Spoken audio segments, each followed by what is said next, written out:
तुसीं देखदे पे हो अपना देश पंजाब टीवी ते मैं तुहाडा मेज़बान मोहम्मद नदीम खरल। सब तो पहले अपने चैनल नूं करो सबसक्राइब ते बेल आइकन दा बटन करो प्रेस कि मेरी हर आने वाली अच्छी और बेहतरीन वीडियो तुहाडे तक पहुंचे और तुसीं देखो। सब तो पहले दोस्तों की खिदमत हमेशा अच्छे ते बेहतरीन जानवर तुहाडा वीर नदीम खरल लैके हाजिर होंदा है। अज तुहाडे वास्ते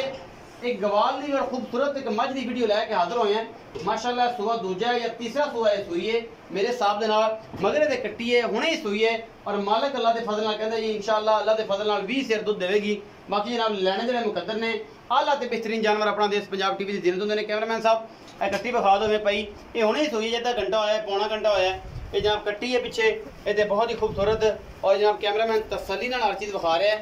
और इंशाअल्लाह तुहानूं पसंद आएगी। ये कट्टी है जी बिस्मिल्लाह ये कट्टी है जी ए मझ है जी मेरा कैमरामैन विखा रहा है। सफेद चिट्टी अख है खुंडे सिंह ने मत्थे तो हल्की जी बोली है और जनाब ये थन अगले शायद सफेद ने एक थन सफेद है बैणी वाले पासे का अखा सफेद चिट्टियां ने और खुंडे सिंह ने ये जोटी दे ये जनाब मझ है या जोटी है असीं मालक नाल गल्लां करांगे। पिछले पासे कैमरामैन विखावे दा तसल्लियां करा देगा। ये जनाब ऐन थब्बे बन्नी फिरदी है अल्लाह के फजल नाल जनाब थन भी गवालना जी आंदी है शौकीना च भी कोई रख सके तो रख सके लेकिन गवाल च दुध जी है माशाअल्लाह अल्लाह के फजल नाल 20 सिर देवेगी। बड़ा खूबसूरत हवाना है और थन बड़े आला ने पूरियां बंडा भी हैगियां ने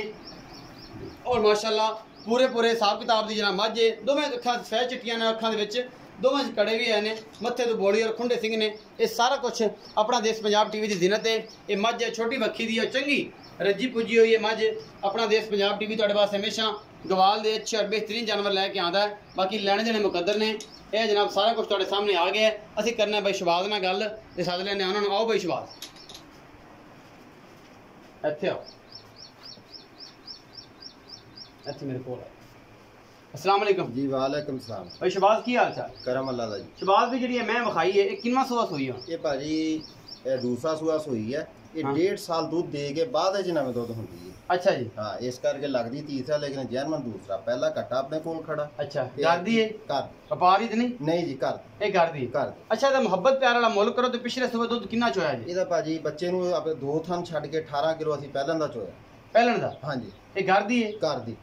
ਕੱਟਾ ਇਹਦਾ ਨਾਲ ਖੜਾ ਤੁਹਾਨੂੰ ਉਹ ਵੀ हुण को 20 सिर करेगी ਇਨਸ਼ਾਅੱਲਾ 20 ਨੂੰ ਪਲੱਸ ਕਰੇਗੀ ਆਪਾਂ 20 ਦੀ ਗਾਰੰਟੀ ਦਿੰਦੇ मोहब्बत प्यार वाला मुल करो ਭਾਜੀ ਮੁੱਲ ਤਾਂ ਇਹਦਾ ਦੁੱਧ ਵਾਲ ਕਰੀਏ ਤੇ ਦੁੱਧ ਜਿਹੜਾ 4 ਲੱਖ ਤੋਂ ਬਾਹਰ नहीं प्यार बदना कर जो तेरा कंना ना बारा करया कर यार ਤੁਹਾਡਾ ਸਾਰਾ 3,70,000 ਤੁਹਾਡੇ 3,70,000 रुपए ਤੁਹਾਡੇ ਵਾ ਇਹਦੇ ਵਿੱਚ ਕੋਈ ਮੁਹੱਬਤ ਪਿਆਰ ਹੋ ਜਾਏਗਾ इंशाल्लाह थोड़ा बहुत कराएंगे थोड़ा बहुत हो जाएगा लेकिन ਤੁਹਾਡੇ ਨਾਲ बिल्कुल मकूर रेट मकूर रेट कीता 3,70,000 रुपए डिमांड की है भाई शहबाज ने। मोहब्बत प्यार हो जाएगा दुध कहने ने घर दी है 16-17 किलो पिछले सुबह दिन ही हुन इंशाल्लाह 20 सिर करेगी तो भाजी क्रॉस करोगी जेड़ा बंदा बयाना कर लवे जो आखे मैं बयाना कर लेना ते मैं 50,000 बयाना कर लो तेन चुआ दियो कितने दिन बाद चुआ मैं कह जी ਆਪਾਂ 10वें दिन ਦਾ 20 किलो दूध चुआ दिया 10वें दिन हां 20 से दूध चुआ दियो कोई बंदा 50,000 बयाना कर ले मैं कह जो ਲੱਖ करे ਲੱਖ ਨਾਲ ਲੱਖ ਮੋੜਾਂਗੇ ਅਗਰ ਨਾ ਲੱਖ ਨਾਲ ਗੱਲ ਆਉਣ ਦੀ ਰਿਕਾਰਡ ਹੈ ਆਉਣ ਦੀ ਰਿਕਾਰਡ ਜੀ ਲੱਖ ਨਾਲ ਲੱਖ ਦਵਾਂਗੇ अगर 20 किलो दूध ना होवे अगर 20 किलो दूध 10 दिन बाद ना चुआ के दें तो ਲੱਖ ਨਾਲ ਲੱਖ बयाना मोड़ेंगे। ये चौधरी शहबाज गुजर जनाब गल कर रहे हैं असि नहीं कर रहे चौधरी शहबाज गुजर वाली गल्लां सारियां होणगियां। अपना बहुत सारा ख्याल रखिया जे मिलांगे अच्छी और बेहतरीन वीडियो नाल अल्लाह निगहबान।